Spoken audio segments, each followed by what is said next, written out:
السلام علیکم ناظرین، پروگرام گراؤنڈ زیرو کے ساتھ میں ہوں نیر علی۔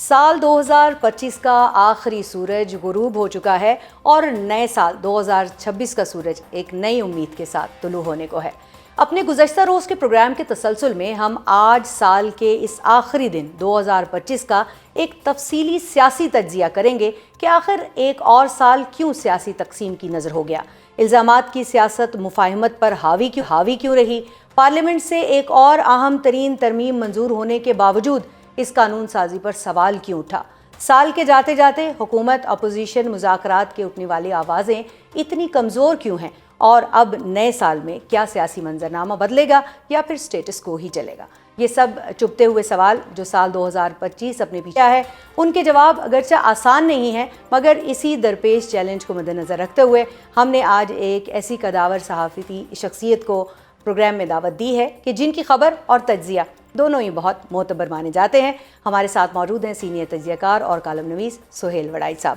السلام علیکم سہیل وڑائی صاحب۔ وڑائی صاحب، ویلکم ٹو مائی شو۔ یہ بتائیے گا جناب سب سے پہلے کہ 2025 تو گزر گیا ہے اور کئی سیاسی ڈیولپمنٹس بھی ہوئی ہیں اس دوران میں، تو اب یہ بتائیے گا کہ آپ کو کیا لگتا ہے وہ ہائی پوائنٹس کون سے تھے، لو پوائنٹس کون سے تھے 2025 کے سیاسی طور پر؟ دیکھیں، مجھے تو یہ لگتا ہے کہ جہاں تک مفاہمت، مصالحت یا سیاسی جماعتوں کے قریب آنے کا موقع تھا، وہ تو ہمیں کوئی ایسا ہائی پوائنٹ نہیں نظر آیا، بلکہ لو پوائنٹ ہی نظر آئے ہیں۔ اور دوسرا یہ ظاہر ہے کہ حکومت اس سال میں زیادہ مضبوط ہوئی، مقتدرہ زیادہ مضبوط ہوئی، جنگ میں اسے کامیابی ملی، سفارتی سطح پر کامیابیاں ملیں، پاکستان کی امپورٹنس میں اضافہ ہوا، لیکن ساتھ ہی ساتھ شاید جو کانسٹیٹیوشنل اور سیاسی حوالے سے کئی سوال بھی اٹھے کہ ہم جو ہے کیا 1973 کا جو ماڈل ہے اس کے اندر ہی رہ رہے ہیں یا اس سے باہر نکل کر کوئی نئی چیز بنا رہے ہیں۔ تو یہ اس طرح کی چیزیں ضرور طے ہوئیں، لیکن اوورآل یہ کہہ سکتے ہیں کہ کوئی سیاسی حوالے سے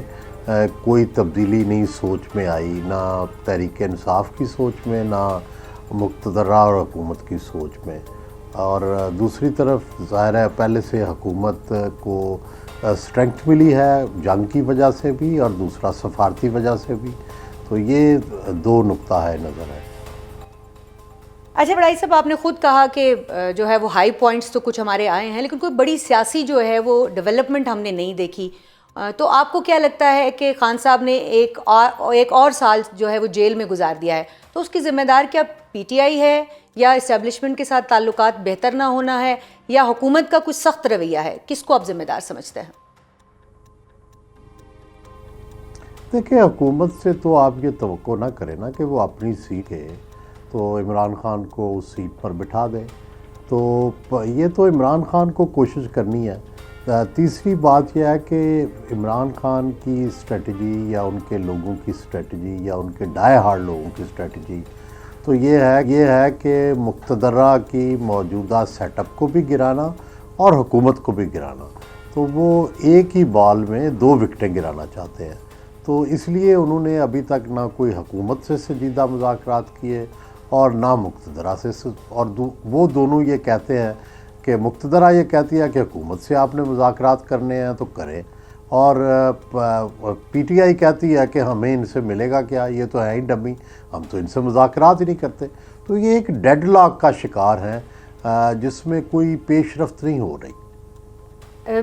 وڑائی صاحب، آپ جیسے ابھی کہہ رہے تھے جب پی ٹی آئی سے بات کریں تو وہ کہتے ہیں کہ حکومت کے پاس تو اختیار ہی نہیں ہے، اور جب حکومت سے بات کریں تو وہ کہتے ہیں کہ پی ٹی آئی میں کوئی ایسا بندہ ہی نہیں ہے جس سے بات کریں۔ پھر اچکزئی صاحب کا کردار جو ہے وہ سامنے آ جاتا ہے، اچکزئی صاحب کو جو ہے وہ ایک مین جو رول ہے وہ دے دیا جاتا ہے، لیکن اس کے اوپر بھی دونوں طرف سے اتفاق کہیں دکھائی نہیں دیتا۔ تو آپ کو لگتا ہے یہ مذاکرات کی جو بیل ہے یہ کسی طرح سے کوئی منڈے چڑھے گی، یا بس ایسے ہی چلتا رہے گا آگے؟ فی الحال تو جب تک کسی کپ میں کوئی تبدیلی نہیں آتی یا کوئی انہونا واقعہ نہیں ہوتا، یا تیسرا کہ کوئی اس کی سنجیدہ کوشش نہیں کی جاتی کوئی پبلک سینٹیمنٹ کو جو ہے وہ منظم کرنے کی، کیونکہ اس وقت پی ٹی آئی کی تو اسٹریٹ پاور نہیں ہے. ہم نے دیکھا ہے مسلسل ووٹ پاور ان کی ہوگی لیکن حکومتیں ہٹانے کے لیے یا دباؤ ڈالنے کے لیے جس اسٹریٹ پاور کی ضرورت ہوتی ہے وہ اب ان کے پاس نہیں ہے. بڑائی صاحب 2026 میں خان صاحب جیل میں انہوں نے جو ہے وہ آپ دیکھ رہے ہیں کہ اگلا سال بھی وہ جیل میں ہی ہیں، یا پھر کوئی مائنس عمران کی باتیں بھی ہو رہی ہیں اور یہ بھی کہا جا رہا ہے کہ جو ایم کیو ایم والا فارمولا ہے اس کے اوپر اگر آ جائیں تو پی ٹی آئی، وہ جو آپ انہونی بات کر رہے ہیں، تو مجھے یہ لگتا ہے کہ جو مائنس عمران خان ہے اس طرف کیا بڑھ سکتے ہیں؟ آپ کا تجزیہ اس کے حوالے سے کیا ہے؟ دیکھیں، میں تو ظاہر ہے کسی کو بھی قید میں رکھنے کے حق میں نہیں ذاتی طور پر جی، تو لیکن کوئی ایسی امکان مجھے نظر نہیں آتا کہ اس میں کوئی تبدیلی آئے گی حکومت کے اور مقتدرہ کے. اور دوسرا میں یہ بھی نہیں سمجھتا کہ -1 ہو جائے گا، کیونکہ ہم نے ماضی میں بھی دیکھا کہ بھٹو صاحب کو بھی -1 کرنے کی کوشش کی گئی، مصطفیٰ جتوئی، کوثر نیازی، حنیف رامے صاحب، کئی لوگ سامنے آئے، مصطفیٰ کھر صاحب سامنے آئے، نہیں ہو سکا. نواز شریف کو کی گئی، بے نظیر بھٹو کے بارے میں کی گئی، لیکن ووٹر جو ہے وہ نہیں مانتا. یہاں ہمارے یہاں پولیٹیکل پارٹیز کا کوئی سٹرکچر تو ہے نہیں، تو یہاں تو پرسنالٹی کے اراؤنڈ لوگ ہوتے ہیں اور اسی کو مانتے ہیں. تو وہ جو پی ٹی آئی کے جتنے بھی لوگ ہیں ووٹر، وہ عمران خان کو ہی مانیں گے، اور جو بھی پارٹی ہوگی it will be around Imran Khan. اس سے ہٹ کے جو بھی پارٹی بنے گی وہ تحریک انصاف نہیں ہو سکتی، وہ عمران خان کی پارٹی نہیں ہو سکتی، وہ ویسے گروپ آف پارلیمنٹیرینز ہو سکتا ہے.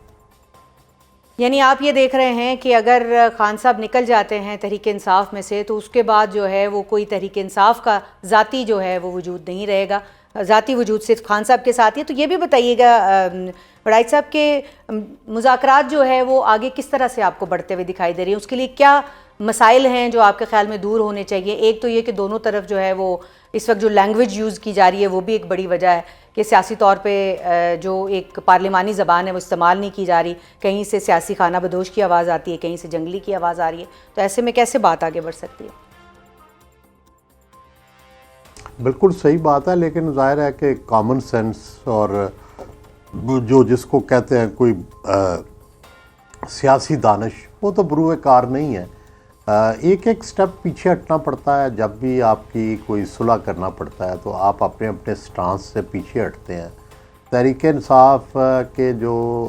ڈائی ہارڈ لوگ ہیں یا ایگریسو لوگ ہیں یا جن کو میں عقاب کہتا ہوں،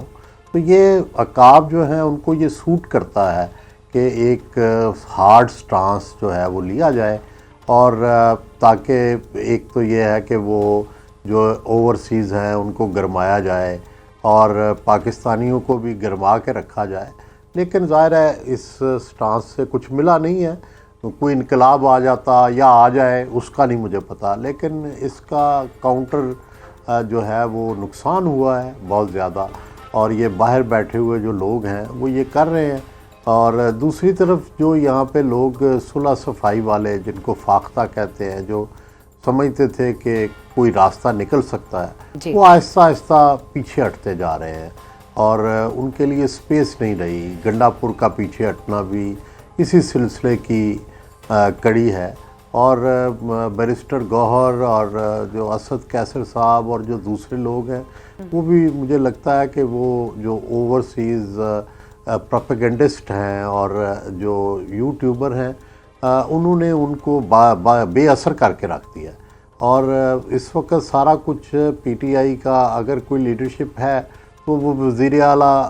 افریدی کے پاس ہے، لیکن وہ بھی اس دن تک کہ جس دن تک وہ بھی انتہا پسند رہیں گے. جس دن انہوں نے یہ فیصلہ کیا کہ میں نے اسٹیبلشمنٹ سے کوئی مذاکرات کرنے ہیں، کوئی بات کرنی ہے، اس دن آپ دیکھیے گا کہ ان کے خلاف بھی ایک کمپین شروع ہو جائے گی. تو پہلی تو بات یہ ہے کہ یہ it should start from Imran Khan himself, کہ وہ ایک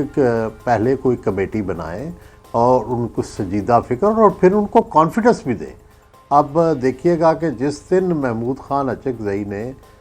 کوئی ایسی بات کی جس کا پی ٹی آئی کا بھی کے پیچھے ہٹنے کی بات ہو، تو آپ دیکھیے گا کہ محمود اچکزئی صاحب کے لیے بھی وہ اس حملے کو برداشت کرنا ممکن نہیں رہے گا. تو یہ ایک پرابلم ہے جس کو پی ٹی آئی ہی کو خود ہی ٹیکل کرنا چاہیے. رؤف حسن صاحب کو کس طرح سے انہوں نے ہٹایا, کس طرح سے, پوری ایک کہانی ہے کہ جو بھی بندہ مذاکرات کرنے کی یا ایک ماڈریٹ راستہ ڈھونڈنے کی کوشش کرتا ہے اس کے خلاف ایک کمپین شروع ہو جاتی ہے. اور دوسری طرف اسٹیبلشمنٹ بھی اور حکومت بھی وہ تو ظاہر ہے رستہ ہی نہیں دینا چاہتے نا ان کو. وہ سمجھتے ہیں کہ یہ ان کو رستہ دیا تو یہ ہمیں گرا دیں گے. تو ان کو یہ جب تک یہ ایشورنس نہیں دیتے کہ ہم آپ کو گرائیں گے نہیں تو وہ انہیں رستہ کیوں دیں. سہیل آفریدی صاحب کا آپ نے ذکر کیا ہے وائس صاحب, تو آپ کو کیا لگتا ہے کہ سہیل آفریدی جو ان کا اس وقت طرز حکمرانی ہے اپنے صوبے کے اندر, کیونکہ صرف جو ہے وہ اسٹریٹ موومنٹ سے تو معاملات آگے نہیں بڑھتے, صوبے کے اندر ایز این ایگزیکٹو کوئی کارکردگی بھی دکھانی ہوتی ہے, تو ان کی طرز حکمرانی کو کیسے دیکھتے ہیں؟ اور آپ یہ جو ان کا دورہ پنجاب تھا اس کا ان کو کوئی سیاسی فائدہ ہوا ہے یا نقصان ہوا ہے؟ اسٹریٹ موومنٹ کی بات تو وہ کر رہے ہیں. دیکھیں, جب کرائسس ہوتا ہے نا یا جب آپ ایجیٹیشن کے موڈ میں ہوتے ہیں تو اس وقت کارکردگی اور یہ وہ, اس وقت تو ان کو صرف اس چیز پہ دیکھا جا رہا ہے کہ how steadfast he is, how agitative he is, how جو ہے کس طرح ہی از ڈیفائنٹ اور ناٹ. تو اسی پہ ان پہ تالیاں بج رہی ہیں. تو کارکردگی تو تب ہوگی جب حالات نارمل ہوں گے, جب ان کو اس طریقے سے جج کیا جائے گا. تو ابھی تو وہ ڈیفائنس کی ججمنٹ میں ہیں. اور یہ جو دورہ پنجاب تھا یہ بھی اسی طرح کا اپرور کریٹ کرنا تھا کہ جس میں آپ ڈیفائنٹ لگیں, جس میں یہ لگے کہ بھئی تحریک انصاف جو ہے وہ ابھی بھی اس کے اندر طاقت ہے ریزسٹنس کی. تو یہ سارے ایلیمنٹس اسی لیے وہ لاہور تشریف لائے, اور ظاہر ہے اس سے ان کو خبریں ملیں, اس سے ان کو نام ملا, اس سے ان کے جو ہے بگرچہ کوئی بہت بڑا نہ استقبال ہوا, کچھ نہ ہوا, لیکن ان کو ایسی خبریں مل گئیں جس سے ان کی جو ریپوٹیشن تھی اور سروائیول تھی وہ بہتر ہو گئی. تو اب وہ سندھ کے دورے کی بات بھی کر رہے ہیں سہیل آفریدی صاحب. اب آگے یہ گفتگو شروع ہو گئی ہے کہ ہم پنجاب گئے تھے, اب ہم سندھ بھی جائیں گے, تو آپ کو کیا لگتا ہے وہاں پر بھی کوئی ان کو اس طرح کا سخت ایک رد عمل سامنے آئے گا, یا سندھ میں ان کا استقبال ذرا ڈیفرنٹ طریقے سے ہو سکتا ہے؟ نہیں, میرا خیال ہے کہ ظاہر ہے فیڈرل گورنمنٹ تو ایک ہی ہے اور پالیسی تو ایک ہی چلے گی. پی ٹی آئی کو یہ نہیں سمجھ آ رہی کہ دیکھیں ان کے بارے میں نون لیگ ہو, پیپلز پارٹی ہو یا فوج یا مقتدرہ ہو, تینوں ایک ہیں. ان کے آپس کے مسائل اپنے الگ ہیں, لیکن پی ٹی آئی کو کوئی رستہ دینے کو تیار نہیں ہے, کیونکہ سب یہ سمجھتے ہیں اور کنونس اس وقت تک یہی ہیں کہ بھائی اگر ہم نے رستہ دیا تو نہ یہ ہمیں چھوڑیں گے, نہ ملک کو چھوڑیں گے, نہ فوج کو چھوڑیں گے. یہ تاثر بہت مضبوط ہے اور اس تاثر کو پہلے ختم کرنا ہوگا, تبھی جا کر کوئی معاملہ جو ہے وہ آگے چلے گا. آخر میں سہیل صاحب یہ بتائیے گا کہ اگر آپ پاکستان پیپلز پارٹی کی سیاست کو دیکھیں, جو ابھی تک وہ جس طرح سے چل رہا ہے معاملہ, حکومت کے ساتھ الائز ہیں, جے یو آئی کی سیاست کو دیکھیں, تو آپ کو ان دونوں جماعتوں کو حکومت کے ساتھ چلتے ہوئے, پی ٹی آئی کے ساتھ چلتے ہوئے فیوچر کیا دکھائی دے رہا ہے؟ کیونکہ ریلیونسی کچھ کم ہوتی دکھائی دے رہی ہے ان دو جماعتوں کے خاص طور کے اوپر. میرا یہ خیال ہے کہ یہ اس وقت جو اتحاد بنا ہوا ہے نا, تکون جس کو کہتے ہیں, نون ہے اور پیپلز پارٹی ہے اور فوج ہے, اگر اس تکون کے اندر کوئی ایک بھی پارٹی گری تو میرا خیال ہے سسٹم کا سسٹین کرنا لمبا مشکل ہو جائے گا. کیونکہ اگر آپ سندھ سے پیپلز پارٹی کو نکالتے ہیں تو وہاں پر جو اینٹی پاکستان جو لوگ ہیں یا سندھو دیش کے حامی جو ہیں, ظاہر ہے وہاں اس موومنٹ کو فائدہ پہنچے گا. اور دوسری طرف آپ نون کو نکالتے ہیں, چاہے یہ کمزور ہے, چاہے جتنی بھی ہے, لیکن یہ واحد پارٹی ہے جو بار بار پنجاب میں جیتی رہی ہے اور اس کو ٹیکٹکس کو جانتی ہے, پنجاب کے ٹیکٹکس کو. تو تیسری آپشن خود پھر تحریک انصاف رہ جائے گی نا. تو اس لیے میرا نہیں خیال کہ کوئی بھی عقل مند یا ذی شعور اس تکون کو توڑ کے پھر سروائیو کرنے کی بات اگر کوئی کر رہا ہے تو وہ پھر مشکل میں پڑ جائے گا۔ 2026 میں بھی آپ اس تکون کو برقرار دیکھ رہے ہیں؟ خبریں تو آ رہی ہیں کہ کچھ اندر جو ہے وہ معاملات اتنے اچھے نہیں ہیں جتنے اچھے دکھائے جا رہے ہیں۔ پتہ نہیں وہ تو کیا ہے کیا نہیں ہوگا، مستقبل کے بارے میں تو کہنا مشکل ہے، لیکن مجھے یہ لگتا ہے کہ اگر کوئی گڑبڑ بھی ہے اور ڈیفینیٹلی گڑبڑ ہوتی ہے جب آپ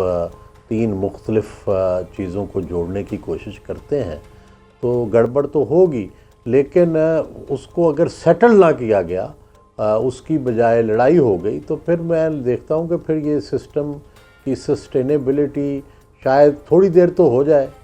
زیادہ لمبی نہیں ہوگی، یعنی پھر یہ کمپنی نہیں چلے گی۔ بہت شکریہ آپ کا سہیل وڑائچ صاحب، آپ نے جو ہے وہ وقت دیا ہمیں۔ سہیل وڑائچ صاحب ہمارے ساتھ موجود تھے اور تجزیہ کر رہے تھے سیاسی معاملات کے اوپر کہ تمام جو سیاسی جماعتیں ہیں انہوں نے کس طرح سے اپنا 2025 گزارا ہے، تمام جو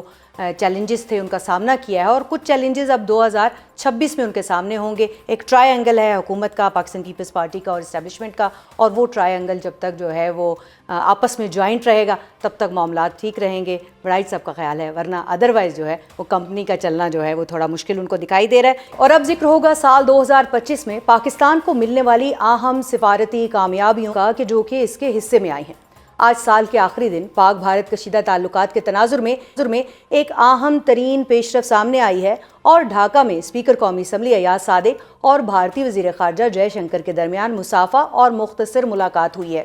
بنگلہ دیش کی سابق وزیر اعظم خالدہ ضیاء کے جنازے پر بھارتی وزیر خارجہ جے شنکر خود چل کر اسپیکر قومی اسمبلی سردار ایاز صادق کے پاس آئے اور دونوں کے درمیان خوشگوار جملوں کا تبادلہ بھی ہوا۔ اس کے ساتھ ساتھ سال 2025 کے دوران پاک امریکہ تعلقات میں مئی جنگ کے بعد خاصی گرمجوشی آئی ہے، جس کا اعتراف کئی بین الاقوامی جریدے کر چکے ہیں اور اس کو پاکستان کی بہترین سفارتکاری کا نتیجہ قرار دے چکے ہیں۔ اگر پاک امریکہ تعلقات میں گرمجوشی دکھائی دی ہے تو 2025 امریکہ اور بھارت کے تعلقات میں سرد مہری کا سال ثابت ہوا ہے،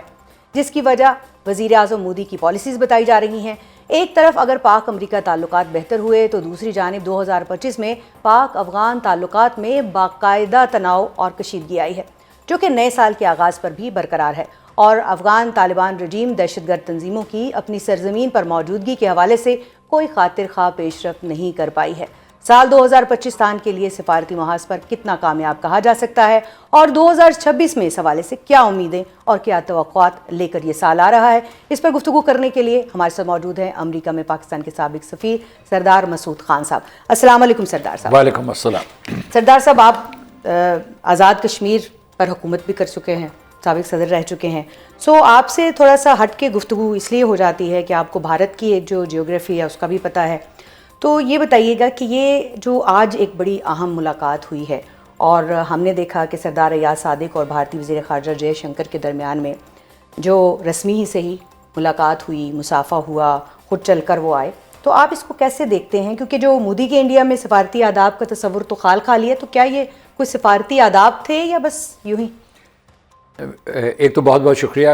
گفتگو کا موقع دینے کا۔ دوسرا میں یہ کہوں گا کہ میری ذاتی رائے یہ ہے کہ ہمیں اس کا خیر مقدم کرنا چاہیے، کیونکہ مکمل طور پر جمود تھا ہندوستان اور پاکستان کے بعد، مئی جنگ کے بعد، تو یہ ایک طریقے سے برف ٹوٹی ہے کہ یعنی ہم ایک دوسرے کے ساتھ گفتگو کرنا تو دور کی بات، مصافحہ کرنے کے لیے تیار نہیں تھے۔ ماضی میں ایسی بہت ساری ملاقاتیں ہوئیں جہاں پر ہو سکتی تھی ملاقات، لیکن کرکٹ کا سارا تنازع تھا، اس کے بعد جو ہے جو ہمارے سابق وزیر خارجہ تھے، جب وہ گئے تھے ہندوستان اور وہاں جو جے شنکر نے ان سے ہاتھ نہیں ملایا تھا، نمستے کیا تھا۔ دوسرے میں یہ کہوں گا کہ اس میں یہ عجیب اتفاق ہے کہ سردار ایاز صادق جو ہیں وہ بہت خوش اخلاق شخص ہیں، اور وہ ان کا رول جو ہے ہمیشہ بہت تعمیری رہا ہے، اور ادھر پارلیمنٹ میں بھی وہ لوگوں کے درمیان مختلف قسم کے تنازعات نمٹاتے رہتے ہیں اور جماعتوں کے درمیان نمٹاتے رہتے ہیں، تو میرا خیال ہے کہ وہ ایک سہولت کار ہیں ویسے بھی۔ تو جے شنکر خود چل کے ان کی طرف آیا، تو اچھا اب اس میں کیا سرائی یہ ہو رہی ہے کہ یہ آن دا اسپر آف دا مومنٹ تھا، یا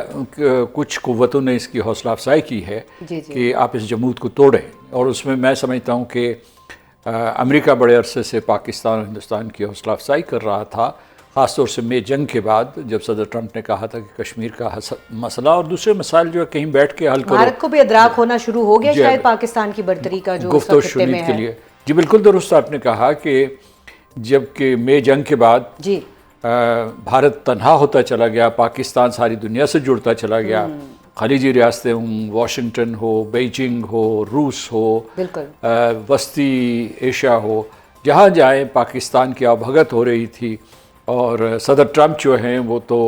پاکستان کی تعریف میں ہمیشہ رطب اللسان رہتے ہیں, تو اس وجہ سے یہ میں سمجھ. اور دوسرے یہ بھی دیکھیے کہ ہندوستان جو ہے وہ اس خطے میں یعنی جنوبی ایشیا میں تنہا ہو گیا ہے. میں یہ سمجھتا ہوں کہ جے شنکر بڑا ڈسپلن شخص ہے, اور جو ان کی بھارتیہ جنتا پارٹی ہے, یہ راشٹریہ سوائم سیوک سنگھ ہے, وہ ایک اپنے وزیر خارجہ کو جی اس طریقے سے جو ہے ہاتھ ملانے کے لیے بغیر اجازت کے کبھی بھی جو ہے چھوٹ نہیں دے سکتے. تو اس میں کچھ ان کی منشا شامل ہوئی ہوگی. ایک چیز جو ہے وہ اچنبے کی ہے, اور وہ یہ ہے کہ جب سے یہ ہاتھ ملایا گیا, کم از کم میں جو اس پروگرام سے پہلے بھی جو ہے ہندوستانی میڈیا مانیٹر کرنے کی کوشش کر رہا تھا, تو وہاں ایک سناٹا سا ہے. سانپ سونگھا ہوا ہے اس وقت. اس کی ایک وجہ ہے کہ پورے کا پورا ہندوستانی میڈیا جو ہے, جو وہ فریمنگ کرتا ہے, وہ پاکستان دشمنی کو کرتا ہے. یعنی دوستی کا کوئی چیز ہو جائے, پاکستان ہندوستان میں کوئی چیز خوشگوار ہو جائے, ہم کوئی کرکٹ کھیل لیں یا کچھ کوئی بھی اس قسم کی ہو جائے, تو اس کے اوپر جو ہے عام طور پہ یعنی گالم گلوچ ہوتی ہے. اس کے بعد پاکستان کا مذاق اڑایا جاتا ہے. تو اس پس منظر میں دیکھیں تو ہم نے دیکھنا ہوگا کہ جو آپ نے نقطہ اٹھایا کہ اگلے 24 گھنٹوں میں یا 48 گھنٹوں میں کیا ہوتا ہے, اور ہندوستان کی طرف سے یا ہندوستان کی ذرائع ابلاغ سے کیا رد عمل آتا ہے. اس لیے بھی اہم ہے کہ وہاں کا جتنا میڈیا ہے, اسے گودی میڈیا کہتے ہیں, جو بڑے بڑے چینلز ہیں, این ڈی ٹی وی ہو گیا, اس کے علاوہ جو دوسرے میں ان کے نام نہیں لینا چاہتا, سارے کے سارے چینلز ہیں, جو اخبارات ہیں, ان کو وہاں کے بہت بڑے سرمایہ دار لوگ جو ہے ان کی سرپرستی کرتے ہیں, ان کی مدد کرتے ہیں. تو دیکھتے ہیں اور پھر دیکھیں گے کہ جو کیا راشٹریہ سوائم سیوک سنگھ اور بھارتیہ جنتا پارٹی ان کو اجازت دیتی ہے کہ نہیں. کہ لیکن یہ ہے کہ وہاں کے جو میگزینز اور اخبارات ہیں وہ بھی بڑے تواتر کے ساتھ پاکستان اور انڈیا کا جو امریکہ کے ساتھ اور خطے کے دیگر ممالک کے ساتھ ایک تعلقات میں بہتری آئی ہے پاکستان کی, اور بھارت جو ہے سفارتی طور پہ کچھ تنہا ہوتا دکھائی دے رہا ہے. تو اس کا کمپیریزن وہاں کا اس وقت میڈیا جو ہے, جو کچھ انڈیپینڈنٹ میڈیا ہے, وہ کر رہا ہے. لیکن اس میں ایک بات یہ بھی بتائیے گا کہ کیا جو ہے وہ پاک بھارت جنگ جو ابھی ہوئی ہے, امریکہ کے ساتھ قربت کے لیے, تعلقات میں بہتری کے لیے, کیا وہ جنگ جو ہے وہ گیم چینجر ثابت ہوئی ہے اس میں جو پاکستان کا طرز عمل تھا, یا پھر اس کی کچھ اور وجوہات بھی ہیں؟ دیکھیے, ٹرمپ ایڈمنسٹریشن نے آتے ہی یہ فیصلہ کر لیا تھا کہ وہ پاکستان کے ساتھ تعلقات بڑھائیں گے. اس سلسلے میں ہمارے جو افواج پاکستان, بالخصوص ہمارے جو انٹیلیجنس ایجنسیز ہیں, اور پھر بشمول دفتر خارجہ, ہم لوگوں نے, ان سب لوگوں نے مل کر کوشش کی. اور صدر ٹرمپ کے منتخب ہونے کے بعد اور صدر ٹرمپ کے جو ہے سویئرنگ ان سیریمنی کے بعد انہوں نے جو ہے رابطے قائم کیے, اور وہ رابطے سود مند ثابت ہوئے. یہ بھی ساتھ میں کہا جاتا ہے سردار صاحب کہ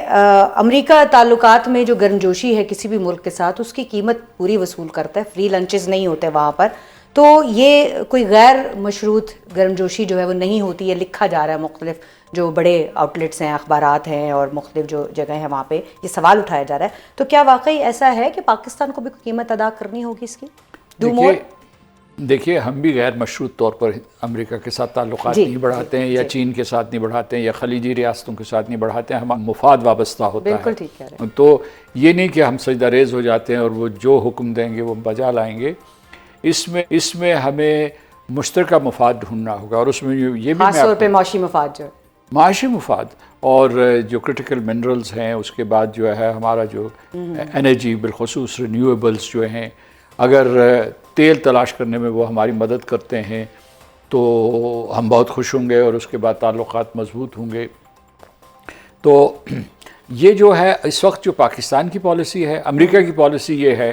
کہ وہ ایک ملٹی پولر آرڈر کی طرف جا رہے ہیں, امریکہ فرسٹ کا وہ ذکر کر رہے ہیں. ہم لوگ جو ہیں, ہم لوگوں نے ایک لچکدار پالیسی اختیار کی ہے جی جی کہ ہم چین سے بھی تعلقات مضبوط رکھیں گے، اور چین سے تعلقات مضبوط رہے ہیں اس سال، اور بلکہ ایک اور اعلیٰ سطح پہ گئے ہیں، اور وہ جو ہم نے سپیک 2.0 کیا ہے۔ اسی طریقے امریکہ کے ساتھ بھی تعلقات ہوں گے، ہمارے خلیجی ریاستوں سے بھی تعلقات ہوں گے، اور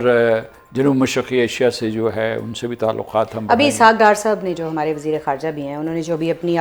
پچھلی جو پریس بریفنگ دی اس کے اندر انہوں نے بڑا کیٹیگوریکلی کہا کہ ہم نہ کسی کو کسی دوسرے ملک کے ساتھ تعلق رکھنے سے روکتے ہیں، اور نہ ہم کسی کے کہنے کے اوپر کسی کے ساتھ اپنے تعلقات جو ہے وہ خراب کریں گے۔ تو میرا خیال ہے یہ جو ڈپلومیسی ہے کہ یہ والی جو قسم ہے اس پر ہمیں جو ہے وہ قائم رہنے کی ضرورت ہے۔ لیکن اگر ہم اس 2025 کی بات کریں تو پاک افغان تعلقات میں بڑا بگاڑ جو ہے وہ دیکھنے میں آیا ہے، آپ اس کو کیسے دیکھ رہے ہیں؟ اور اس بار یہ تناؤ آپ کو کتنا شدید لگ رہا ہے کہ 2026 میں آپ اس کو بہتر ہوتا دیکھ رہے ہیں یا معاملات مزید خراب ہوں گے؟ دیکھیے، اگر ہندوستان اور پاکستان کے درمیان مذاکرات شروع ہو جاتے ہیں، اور خاص طور سے ہندوستان کی دہشت گردی کے اوپر آپ کو بات ایسے چیت کوئی ہوتی ہے۔ آثار لگ رہے ہیں کہ ہندوستان اور پاکستان کے درمیان میں ایک مسافے کے بعد مذاکرات شروع ہو جائیں گے؟ نہیں، میں یہ نہیں کہہ رہا، میں کہہ رہا ہوں، میں نے اسی لیے اگر سے فکر کا آغاز کیا اگر تو پھر تو امکانات ہیں کہ ہم ان کو یہ کہیں، اور امریکہ سے کہلوائیں، ان کے دوسرے جو حلیف ممالک ہیں ان سے کہلوائیں کہ بھئی جو آپ افغانستان میں درپردہ نیٹ ورکس کے ذریعے جو ہے دہشت گردی کروا رہے ہیں پاکستان کے خلاف، اس کا سلسلہ ختم کریں۔ یعنی جو افغانستان سے دہشت گردی آ رہی ہے اس میں صرف تحریک طالبان پاکستان نہیں ہے، اس میں سرپرستی جو ہے وہ ہندوستان سے ہو رہی ہے، رو سے ہو رہی ہے، دلی سے ہو رہی ہے۔ آپ کا سوال بڑا سیدھا تھا، وہ یہ کہ کیا اس میں کوئی امکانات ہیں کہ ہمارے یہ، میں سمجھتا ہوں کہ ہمارے پاس جو بھی سفارتی ٹولز موجود ہیں وہ ہمیں استعمال کرنا چاہیے۔ اگرچہ ٹھیک ہے اگر وہاں سے حملہ ہوگا ہم اس کا جواب دیں گے، دے رہے ہیں عسکری سطح پہ، لیکن ہم ثالثی بھی ہم نے استعمال کر کے دیکھ لی، لیکن ہمیں ہر ٹول استعمال کرنا چاہیے تاکہ افغانستان اور پاکستان کے درمیان تعلقات ایک مسلسل جنگ کی شکل میں نہ بدلیں۔ اور دوسرا یہ ہے کہ اس وقت کہا نہیں جا سکتا کہ کیا صورتحال ہو، یہ صورتحال بگڑ بھی سکتی ہے، سنبھل بھی سکتی ہے، اور اس میں جو ہے پاکستان کو کوشش کرنی چاہیے۔ اگر آپ نے 2025 کا بہت ذکر کیا، میں 2026 کا اگر آپ اجازت دیں۔ جی پلیز، میں جاننا چاہ رہی ہوں کہ اس میں کیا ہوگا۔ میں یہ 2026 ہندوستان کے لیے بھی مشکل ہے اور پاکستان کے لیے بھی مشکل ہے۔ میں آپ کو بتاتا ہوں، ہندوستان کے لیے اس لیے مشکل ہے کہ اس نے کھوئی ہوئی سپیس حاصل کرنی ہے۔ یعنی ابھی آپ نے دیکھا ہوگا کہ جب مارکہ حق ہوا تو اس وقت چین ہمارے ساتھ کھڑا تھا، امریکہ اس کے ساتھ کھڑا نہیں تھا، اور روس جو روایتی طور پر ہندوستان کے ساتھ کھڑا ہوتا تھا وہ غیر جانبدار رہا۔ صدر پوٹن کے دورے کے بعد بھی جو ہے کوئی حالات سنبھلے نہیں ہیں، اگرچہ وہ امریکہ کو سگنل کر رہے تھے کہ ہم دوست ہیں، ہمارے پاس اور بھی آپشنز ہیں۔ پاکستان کے لیے اس لیے مشکل ہے، یعنی وہ ساری دنیا میں اسے تلاش، نہ اس کی گلوبل ساؤتھ کی لیڈرشپ رہی ہے، نہ بیجنگ جو ہے اس کے اوپر اعتماد کرتا ہے، نہ وہ بیجنگ سے قطع تعلق کر سکتا ہے کیونکہ اس کا بہت بڑا ٹریڈ ہے، اور اس کے جو $100 بلین کا اس کا جو ہے امپورٹ آتا ہے وہاں سے، یہ چھوٹی موٹی چیزیں وہاں بیچتے ہیں۔ پاکستان کے لیے اس لیے مشکل ہے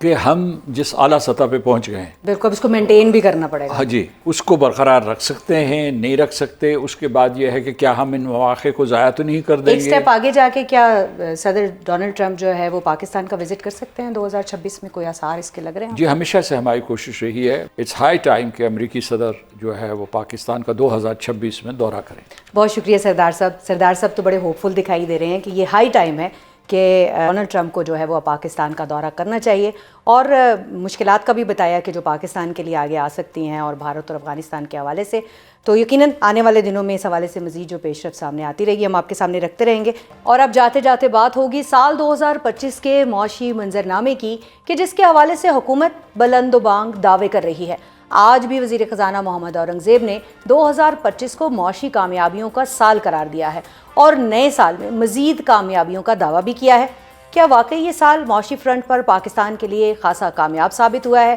اور کیا ایک عام آدمی کی زندگی میں بہتری آئی ہے؟ اس حوالے سے گفتگو کرنے کے لیے ہمارے ساتھ موجود ہیں سینئر معاشی تجزیہ کار اور صحافی شہباز رانا صاحب۔ السلام علیکم شہباز۔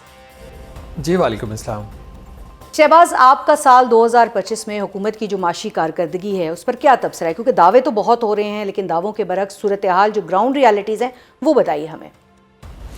دیکھیے، جو سچ ہوتا ہے وہ حکومتی دعووں کے، اور جو عوام پبلکلی بات کر رہے ہوتے ہیں آپ کے شوز میں، ہمارے شوز میں، آگے پیچھے جب ان سے بات کی جاتی ہے، ان کا جب ریئیکشن لیا جاتا ہے تو وہ بہت ہی ایک ایکسٹریم نیگیٹو پکچر دکھا رہے ہوتے ہیں۔ حکومت جو ہے وہ ایکسٹریملی پازیٹیو پکچر کو پینٹ کرنے کی کوشش کر رہی ہوتی ہے، تو سچائی کے درمیان میں آ کے جو ہے وہ رہ جاتی ہے۔ حکومت کے جو دعوے ہیں اس میں کچھ حد تک تو سچائی ہوتی ہے کہ جس طریقے سے آپ کو یاد ہوگا آج سے 2 سال پہلے پاکستان کے دیوالیہ ہونے کی بات ہو رہی تھی، ہمارے پاس غیر ملکی زر مبادلہ کے ذخائر بہت ہی کم رہ گئے تھے، 1 مہینے کی امپورٹس کا کور بھی نہیں تھا ہمارے پاس، باقی اوور آل جو چیزیں تھیں وہ صحیح پروگرس نہیں کر رہی تھیں، ایکسچینج ریٹ جو تھا وہ بہت برے طریقے سے پٹ رہا تھا، روپے کی قدر میں مسلسل کمی ہو رہی تھی، تو یہ حالات اگر آپ سرکاری اعداد و شمار کے لحاظ سے بھی دیکھیں تو ٹھیک نہیں تھے۔ اب وہ اس طریقے سے اتنی بری سچویشن نہیں ہے، لیکن اس کا مطلب یہ ہرگز نہیں ہے کہ جو لوگ ہیں ان کی زندگیوں میں کوئی بہت زیادہ بہتری آ گئی ہے۔ جو ہمارے ہاں اس وقت بے روزگاری کی شرح ہے وہ 21 سالہ تاریخ کی سب سے زیادہ ہے۔ جو غربت کا نمبر ہے وہ ہمارے پاس 4 سال پرانا، ابھی تک اس کی رپورٹ جو ہے وہ لانچ نہیں، وہ شاید ہو جائے کچھ دنوں میں۔ حکومت کے اوپر بھی ایک قدغن ہے IMF کی طرف سے کہ آپ نے یہ کرنا ہے، بلکہ ان کی کنڈیشن ہے، قدغن نہیں ہے یہ۔ تو اس کے ساتھ جو لوگوں کی، اگر آپ بزنس مین سے بات کرتے ہیں وہ کہہ رہے ہیں کہ ہماری فیکٹریاں بند ہو رہی ہیں، جو ہمارے اوپر ٹیکسز کا بوجھ ہے، جو بجلی اور گیس کی قیمتیں ہیں وہ خطے سے بہت زیادہ، اس میں بھی سچائی ہے۔ یہ بھی ایک سچ ہے کہ جو ملٹی نیشنل کمپنیز ہیں، جو بڑی بڑی کمپنیاں پاکستان میں کام کر رہی تھی وہ پاکستان چھوڑ کے جا رہی ہیں، اس سال نہیں پچھلے سالوں میں بھی یہ ہو رہا ہے۔ تو سچ یہ ہے کہ حالات بہت اچھے نہیں ہیں اور بہت برے بھی نہیں، اور سچ ان دونوں کے درمیان ہے۔ اچھا شہباز، یہ بھی بتائیے گا کہ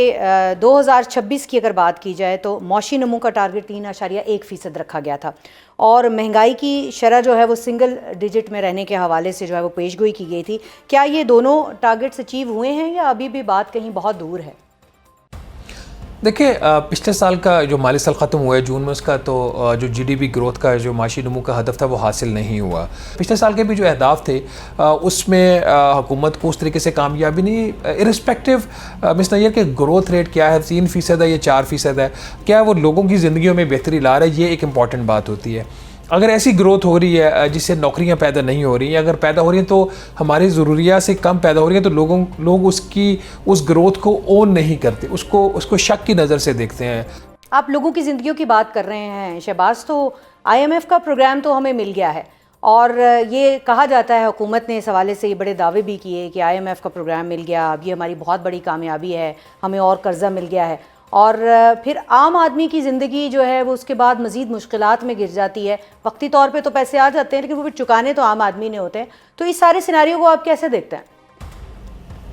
دیکھیں، ہم ایک سائیکل کے اندر پھنس گئے ہیں کہ اگر حکومت نئے قرضے باہر سے نہیں لیتی اور قرضوں کے ساتھ IMF کی چھتری نہیں ہوتی، تو پھر جو پرانے قرضے ہیں وہ رول اوور نہیں ہوتے، وہ پھر آپ کو جو آپ کے کریڈیٹرز ہیں جنہوں نے آپ کو وہ قرضہ دیا ہوا، چاہے وہ چین ہے، چاہے وہ سعودی عربیہ ہے، چاہے وہ متحدہ عرب امارات ہے، وہ کہتے ہیں کہ IMF کی چھتری لے کے ورنہ ہمارا پیسہ واپس کرو، کیونکہ اعتماد نہیں ہے۔ ابھی بھی جیسے میں نے شروع میں کہا تھا کہ حالات اتنے برے نہیں ہیں لیکن اتنے اچھے بھی نہیں۔ اگر غیر ملکی زر مبادلہ کے ذخائر $16 ارب کے قریب ہیں تو اس میں $12.5 ارب سے زیادہ جو ہے وہ تو ان دوست ممالک کا پیسہ پڑا ہوا ہے۔ پھر ہم نے نئے قرضے لیے ہیں، پھر اسٹیٹ بینک آف پاکستان نے مارکیٹ سے ڈالر خرید رہی ہے۔ تو بات آپ کی ٹھیک ہے، قرضے تو لے لیتے ہیں اور اس کو ایز اے اچیومنٹ بھی کلیم کیا جاتا ہے، مبارکباد کے میسیجز آتے ہیں پرائم منسٹر آفس سے،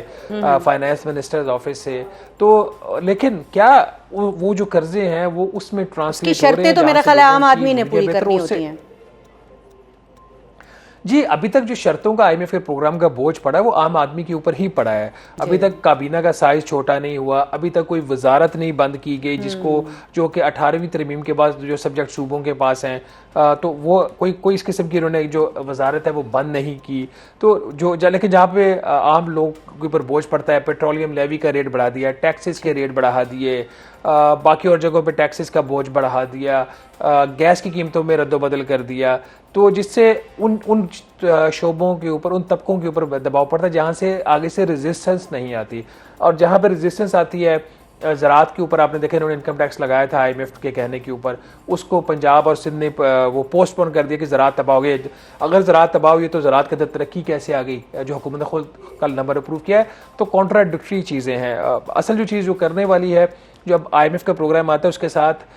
جو قرضہ ملتا ہے اس کے ساتھ ایک پروگرام بھی آتا ہے اصلاحات کا. وہ جو اصلاحات کا پروگرام ہے اس کو امپلیمنٹ نہیں کیا جاتا. آج پرائم منسٹر نے اناؤنس تو کیا ہے کہ وہ اکنامک جو ریفارمز کا ایک ایجنڈا ہے وہ خود امپلیمنٹ کریں گے, اس کی مانیٹرنگ کو وہ خود مانیٹرنگ کریں گے, انشور کریں گے یہ سارے اہداف ہو جائیں. اگر تو وہ سارے پوائنٹس جو پرائم منسٹر نے اپنے تقریر میں کہے ہیں اگر وہ ہو جاتے ہیں تو پھر واقعی آپ کو بہتری نظر آئے گی. اگر شہباز 2026 کو آپ کیسے دیکھتے ہیں؟ سب سے بڑا جو معاشی چیلنج ہے وہ پاکستان کو کیا درپیش ہوگا, اور آپ کیا دیکھ رہے ہیں کہ کیا عام آدمی کی زندگی میں کوئی آسانی آئے گی؟ غربت میں پسا ہوا جو عام بندہ ہے اس کو کوئی ریلیف ملے گا؟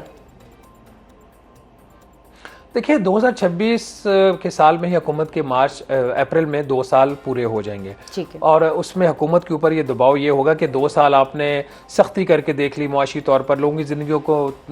میں تنگی آئی, ان کی گھر لے کے جانے کی جو ان کے پاس وسائل بچتے ہیں آمدن اخراجات کے بعد وہ کچھ لوگوں کے پاس تو بالکل ہی نہیں بچتے, نیگیٹو میں چلے لے جاتے ہیں. کچھ کے پاس تھوڑی بہت جو سیونگ ہو جاتی ہے وہ کم ہو گئی. تو اب آپ گروتھ کی طرف جائیں, اب آپ ایسی پالیسیاں لے کے آئیں جس سے لوگوں کی زندگی میں بہتر آئے. لیکن یہی ایک حقیقت میں حکومت کے لیے چیلنج ہوگا کہ اگر وہ گروتھ بڑھانے کی بات کرتی ہے, نوکریاں پیدا کرنے کی بات کرتی ہے, پبلک سیکٹر کے خرچوں کی بات کرتی ہے, تو پھر IMF کا پروگرام اسے افیکٹ ہوگا. تو پھر ایک طرف تو آپ حکومت کی خواہش ہوگی کہ IMF کا پروگرام رہے, دوسری طرف وہ لوگوں کی جانب سے جو عام طبقہ ہے ہمارا عوام کا اس کی طرف سے ایک دباؤ ہوگا. تو ایک ڈیلیکیٹ بیلنس کرنا ہوگا وزیر اعظم شہباز شریف صاحب کو. اگر وہ بیلنس وہ کر لیں گے تو ٹھیک ہے, اگر نہیں کریں گے یا IMF کا پروگرام جو ہے وہ سسپینڈ ہو جائے گا, پھر جو کہ حکومت نہیں کرنا چاہتی سسپینڈ, حکومت چاہتی ہے کہ اس پروگرام امپلیمنٹ, یا پھر جو لوگوں کی لائف ہے اس کے اندر کوئی بہتری اس طریقے سے نہیں آئے گی.